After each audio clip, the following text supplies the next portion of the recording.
बिस्मिल्लाहिर्रहमानिर्रहीम अल्लाहुम्मा सल्लि अला मुहम्मद वंज़िल मक़अदल मुक़र्रब इंदका यौमल क़ियामह रब्बी यस्सिर वला तुअस्सिर वतम्मिम बिल खैर अल्लाहुम्मा जल तौफ़ीक़ रफ़ीक़ना वस्सिरातल मुस्तक़ीम तरीक़ा। आज हमारा सवाल नंबर 7 है, 7वां सवाल है, जिसमें कह रहे हैं कि हमारे पास एक बिल्डिंग है जिसकी हाइट 20 मीटर है। यानी ए बी एक बिल्डिंग है, इसकी हाइट 20 मीटर है और उस पर एक टावर है मानो BC, उसकी हाइट हमें मालूम नहीं है। ग्राउंड पे कोई पॉइंट है जो हमें नहीं पता है कि कहाँ पे कोई पॉइंट है, लेकिन जब वहां से आप उस पॉइंट D से आप इसके टॉप को देखते हैं तो जो एंगल बन रहा है वो 60 डिग्री है, और जब आप उसके बॉटम को देख रहे हैं उस टावर के बॉटम को, तो एंगल जो बन रहा है वो 45 डिग्री है। हमसे ये मतलूब है कि हम बताएं BC कितना है, यानी हाइट ऑफ द टावर कितनी है। तो क्वेश्चन को हम कुछ ऐसे करेंगे, late AB be the building, let AB be the building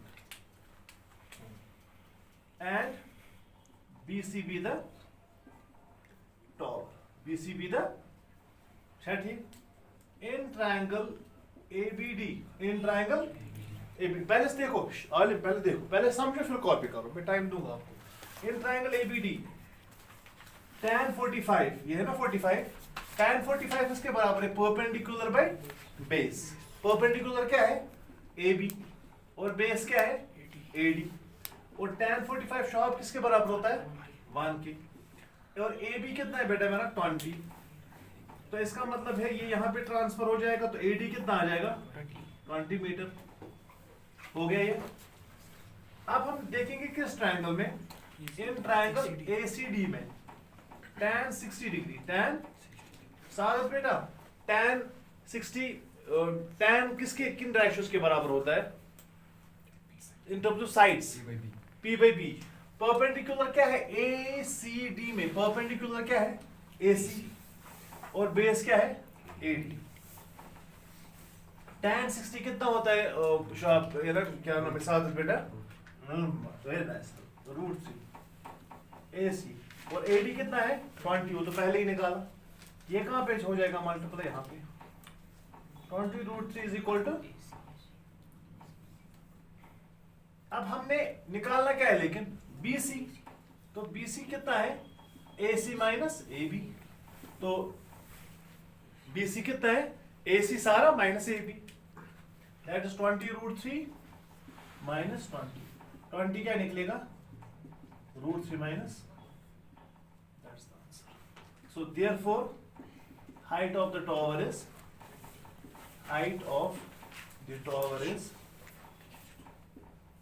20√3। बात है समझ, क्लियर हो गया। चलिए सवाल नंबर 8 कुछ यूं है, A statue 1.6 metre tall stands on the top of a pedestal।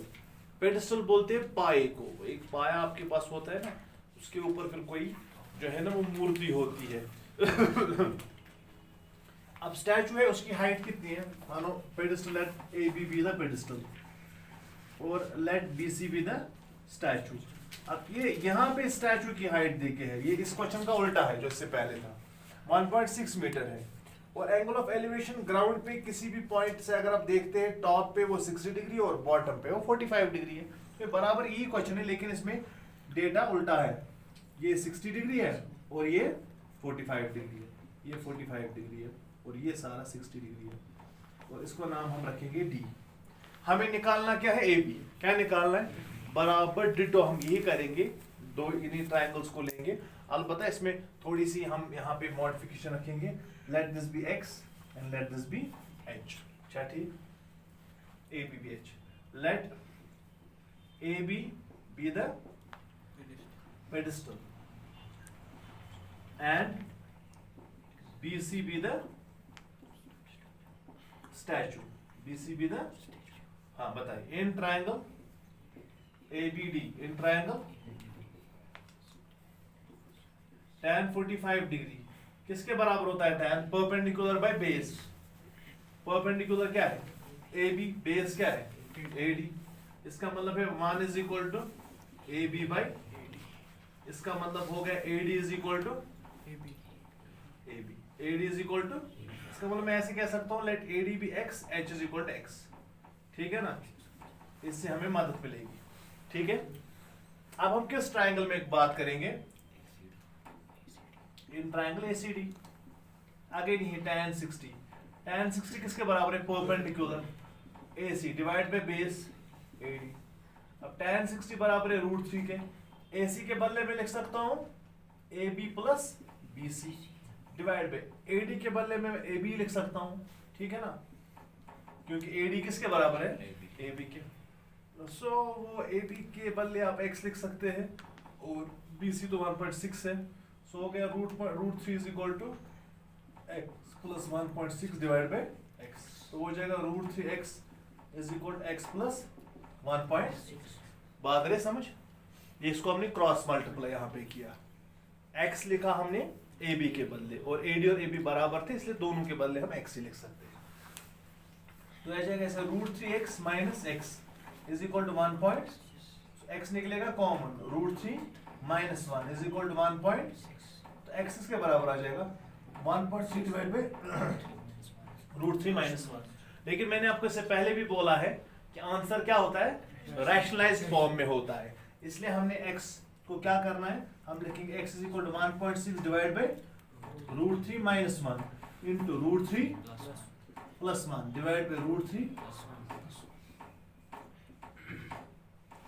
x बराबर आ जाएगा 1.6 into √3 divide by a minus b into a plus b। क्या हो गया?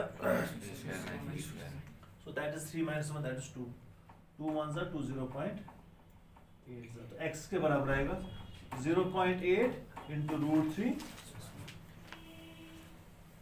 ठीक है, तो इसका मतलब हो गया therefore height of the pedestal is x that is 0.8 into √3 plus 1। अब देखो आंसर यही है, बात है समझ?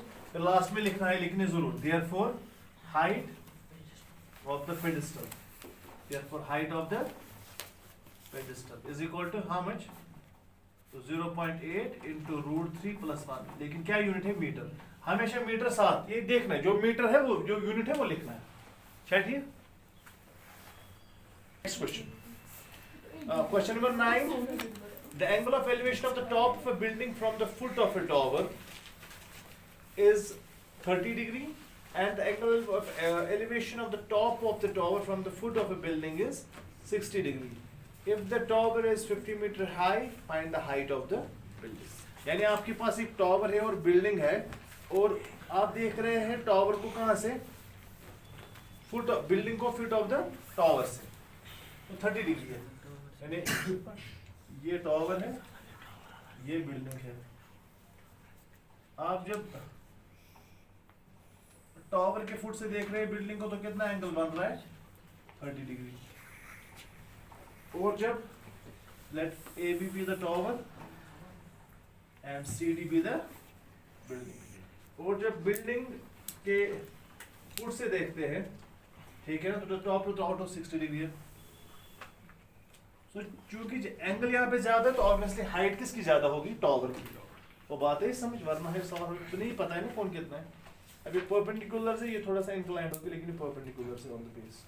टावर की हाइट कितनी देखिए? 50 मीटर। हमें हाइट ऑफ द बिल्डिंग निकालनी है। क्या निकालनी है? बड़ा ही सिंपल क्वेश्चन है। Let AB build the tower, let AB be the and CD be the building, let CD be the। अब देखिए इस ट्रायंगल में हमें निकालना क्या है? हमें निकालना है CD, लेकिन CD निकालने के लिए हमें AC पता होना चाहिए। सो पहले हम कौन सा ट्रायंगल लेंगे? ABC।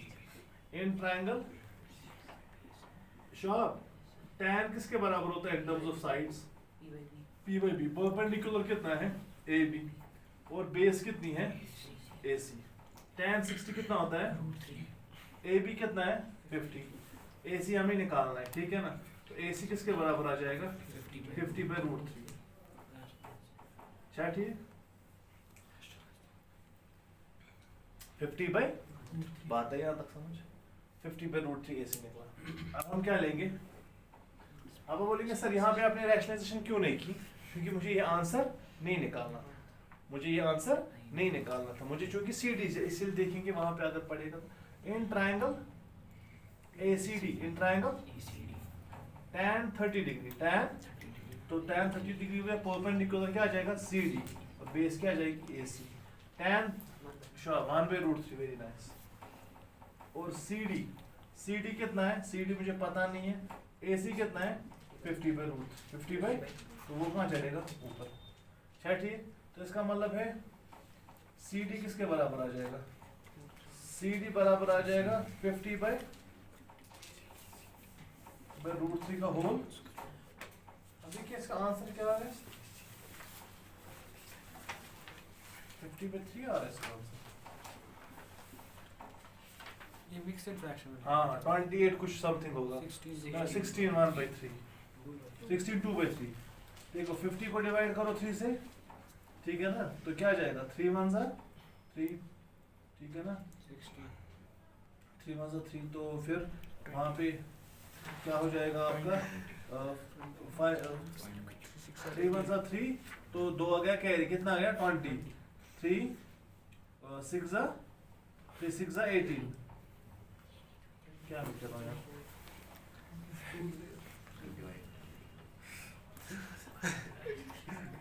थ्री वन सा, मैं इसको वैसे भी कर रहा हूँ वैसे, 3 1 जा 3, तो 2 क्या आया, कितना बचा 20, 3 6 जा 18, तो बचा कितना 2 बचा ना, तो इसको लिखा जा सकता है 16 2/3, 16, ठीक है ना, 16 2/3, आई बात समझ। सो 16 2/3 आपको क्या निकला CD, तो आप क्या लिखेंगे, therefore height, हाँ क्या,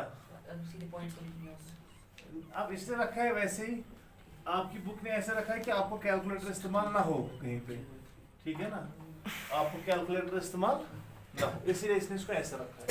therefore height of the